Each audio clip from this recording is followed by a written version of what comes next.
Changes in interest rates can have both positive and negative effects on the markets. Central banks often change their target interest rates in response to economic activity, raising rates when the economy is overly strong and lowering rates when the economy is sluggish.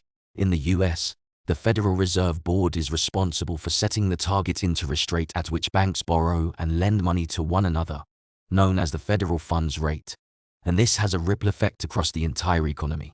While it usually takes at least 12 months for a change in this interest rate to have a widespread economic impact, the stock market's response to a change is often more immediate.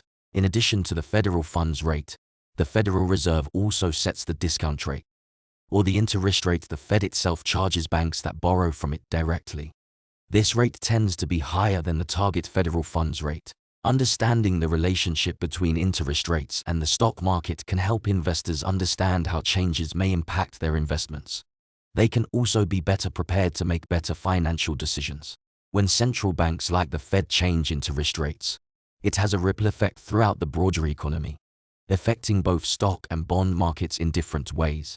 Lowering rates makes borrowing money cheaper.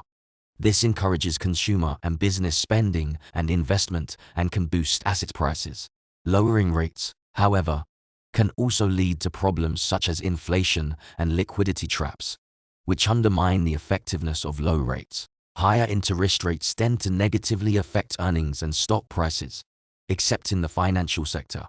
Changes in the interest rate tend to impact the stock market quickly, but often have a lagged effect on other key economic sectors such as mortgages and auto loans. For more educational videos, subscribe.